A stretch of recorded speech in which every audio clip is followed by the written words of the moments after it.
Okay, I've purposely made the Parsha share a little bit shorter because I was aware that the halacha slot is going to be a bit longer. But two, I hope, very interesting ideas to share with you. The Pasuk says, the famous words of Bochar to B'chaim. Re'ei nosatz lefonecha hayom es hachayim es hatov. HaKadosh Baruch Hu says, I've given you the choice, either choose Chaim and goodness, or ves hamoves ves hara, or death and evil and bad. Etc., etc. Or bochar to b'chaim. Choose life. Leman tichye atzov v'zarecha. Moshe Feinstein in Rosh Moshe says a very interesting question. You read the pasuk. It's my mitzvah parsha, so I have read this many times. Or bochar to b'chaim. You choose life. Leman tichye atzov v'zarecha, in order that you live. Isn't that obvious? You're bochar to b'chaim in order that you should live. Well, obviously. So what does it mean, Leman tichye atov v'zarecha? What exactly is that phrase of B'char to B'chaim, Leman tichye atov v'zarecha? Says Ramesh, the next paragraph, second box. If you're listening online, please email me at j.golker@gmail.com and I'll send you the handout. O B'char to B'chaim, Leman tichye atov v'zarecha. Lichora, lo muvan mashem mesayim o B'char to B'chaim. Why does the pasuk end, O B'char to B'chaim, Leman tichye atov v'zarecha? Shem kavonas hakosav l'tam, if it's explaining it, We've already said that the alternative is misa, which means you're not going to live. So what does that mean? Is that obvious? Venira, says Ramosha,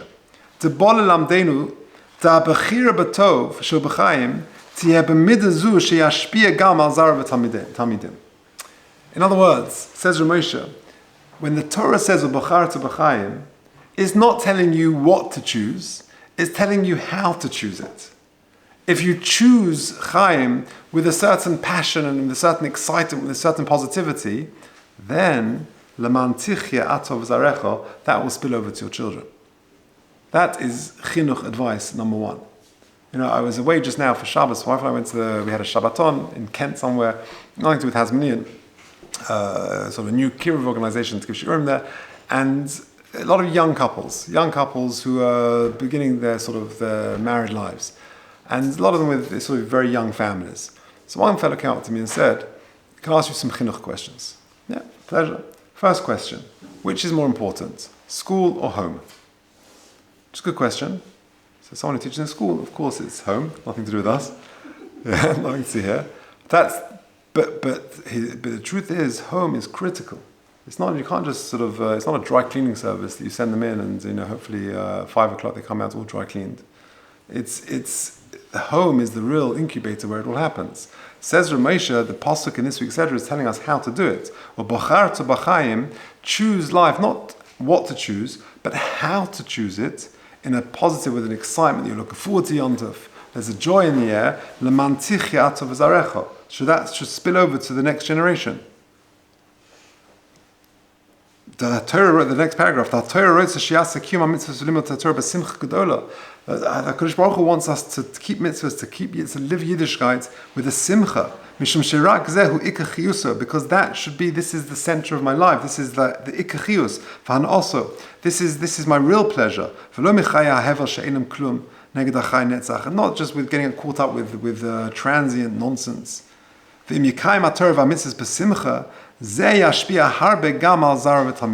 will spill over to the next generation. That's really important. Shiur Shakim, Ramesh himself says that the famous anecdote that Ramesh always says that Nebuch people came over in the 20s and the 30s from Europe, and they came to America, and they struggled to keep Shabbos because Parnasa was impossible. If you don't come to work tomorrow on a Shabbos, then don't bother coming back on Monday morning. And these are nisyonos that we don't really have. And it's very challenging. And even those who withstood that nisayon and they didn't go to work the next day, they didn't go to work on Shabbos, but they sat at their Shabbos table with a heavy heart. It's schwer zu sein nayid, it's difficult. And that spilled over to the next generation, sadly. And that's why the assimilation rate, perhaps, in America is so astonishingly high, whatever it is, 70% or even more. Because if it's so difficult to be Jewish, why do I need it? So it's the attitude. They contrast that with a fellow who got his pink P45, his dismissal piece of paper. He got a pink sheet, came out every week. But he saw it as a badge of pride that he would take them and he'd decorate his sukkah full of pink sheets. And that was his sukkah, because I see this as a badge of pride. So it's a different story. It's borne out with the pasuk in Parshas Emor. Take a look at the next box. Vayom Hashem al Moshe, again, Moshe Feinstein. Vayom Hashem al Moshe, Emor el HaKohanim b'nei Aaron v'amartu aleihem. It's a famous vart of Moshe. In the beginning of Parshas Emor, which deals with teaching the Kohanim about the halachas of Kohuna, the pasuk says, Emor el HaKohanim, tell the Kohanim, v'amartu aleihem, and tell them, l'nefesh lo yitama ba'amov, that they can't become tomei for their Kohanim, they can't become tomei. Says Rashi, obvious problem, why the repetition? Emor el HaKohanim v'amartu aleihem. So says Rashi the question in two words, Emor v'amartu question mark. Why the repetition? Says Rashi, lahazir gedolim al haktanim. Based on the Gemara in Yevamos, I think, the hazir gedolim al haktanim, to warn the adults, the adult Kohanim, they should tell their children Kohanim that they also cannot go into Beis HaKvaros, even though they're not gedolim. Fine, end of Rashi. Says Ramosha, it doesn't fit into the words. You've got to feed it back into Rashi. Yeah, whenever you learn a Rashi, you've got to test it. If that's pshat, feed it back into the pasuk now. So what does the pasuk say? Vayom Hashem al Moshe emor HaKohanim, tell the Kohanim, v'amartu aleihem, and tell who? The children? It should have said v'amartu libneichem. V'amartu aleihem is go tell them means the adults. Says the grammar's wrong. Says Moshe, no, it's exactly right. You want to make sure that the kids do it. Emor HaKohanim, tell the parents that they're going to keep it. V'amartu aleihem, and keep it good, keep it properly. If you keep it with exactitude and with passion, forget the kids. They'll do it. Because they'll see you do it with perfection, with excitement. That is the best chinuch. That's exactly what it means. Lahasir gedolim al haktanim. Kids learn everything from parents. Must have told you this story before, but there's a famous, Pesach Krohn tells a great story. Shabbos party. Remember that in primary school? So, the kids, they're 3-year-old kids. The little kid, 3 years old, he puts on a Shabbos jacket, Shabbos hat, Shabbos badge, Shabbos daddy, right? And he's sitting opposite his 3-year-old Shabbos mommy and the Shabbos guest. Remember that? And he says that one time, this little 3-year-old Shabbos daddy is getting quite into it. He's a bit of an actor. So he sits down at the Shabbos table with his badge and his hat and everything, and he's sitting opposite his 3-year-old Shabbos mommy, and he goes like this, he goes, it's been a tough week. It's been a tough week. And then he looks across and he says, darling, get me a beer from the fridge. Right? Because we model what we see at home. Now, did I say the story of Rav Nebenzahl recently? I said it somewhere, was it not here? Okay, I'll tell you this story because I think this brings out the point better than I could ever say, ever in words can describe. A few years ago, 2 years ago, my daughter was in Sen. So she calls me on Thursday, we were talking, and what are your plans for Shabbos? She says, do you remember Mrs. Gallandau got remarried? So she got married to some guy in the old city, I'm going there for Shabbos. I said, listen, this is not some guy from the old city. The person who Mrs. Gallandau remarried is Rav Nebenzahl, who is one of the Gedolei Hador, who's Rav Shlomo Zalman Auerbach's greatest disciple, who finishes Shas twice a year, who's the Rav of the old city. That's where you're going for Shabbos, right? Fine, okay, thanks then. So, from Motzei Shabbos, I was quite keen to hear how the Shabbos was. So she told me something amazing. So Friday night, they're not a young couple. I don't know exactly how old they are, but they must be well into their 80s. So Friday night, they have the meal. It's the winter times. They have their meal. They tell them about the kotel. They come back. They have their meal. 5:30, 6 o'clock, whatever it is. By 8 o'clock, 8:30, the meal finishes. So Rav Nebenzahl and his wife, they're tired. They retire for the night. They say good night, good Shabbos. My daughter's not yet ready to go to bed. So she goes down to the kotel again, and she comes back, and she said about 11:30, she's sitting with a few friends at the Nebenzahl's kitchen table, eating rogalach. And all of a sudden, Rav Nebenzahl comes out of his bedroom, fully dressed, and he is up for the day. He is up for the day. And he's going to learn now 5 hours or so, 5-6 hours before his Netz minyan, which takes place in his house. It's well known, he has an open Netz minyan in his house. It's 3 minutes from the kotel. I've been there, I've davened there. He has a Netz minyan, and then you have open Q&A afterwards with the Kiddush. And I've asked some questions there. So it's open to everyone. So he gets up at 11:30 p.m.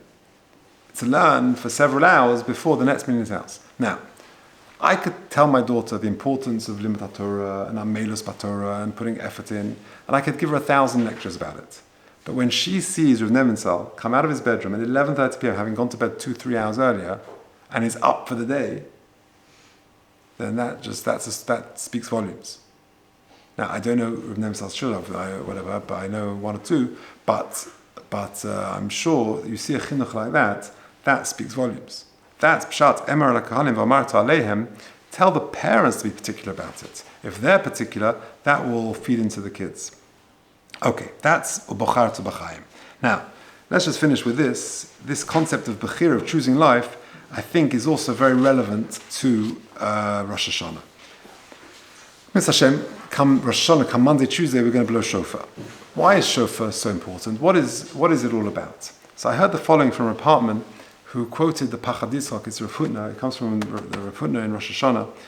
I think it's Maimeh Chaf Hei. Yeah, Maimeh Chaf Hei. He says the following amazing idea.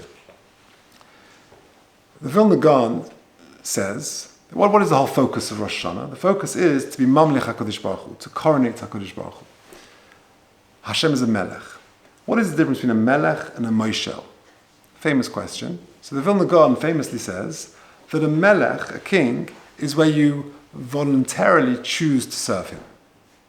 Right? We've here in London, we've had the last week, we've seen this huge outpouring of love and affection for the late Queen. That we understand that. That's a Melech. A Moshel is a dictator who forces his views on the people. We've seen that as well around the world. That's the difference between a Melech and a Moshel. When did HaKadosh Baruch Hu become a Melech? So if you think about it, he only became a Melech when human beings had opted to choose him. Because HaKadosh Baruch Hu creates legions of malachim and animals and things. They're not choosing to serve HaKadosh Baruch Hu. They've got no real bechira. They've got to do it. So he's like a Moshel until that point. When did he become a Melech? When Adam HaRishon was born, and he first had the opportunity to exercise his bechira. When did that happen?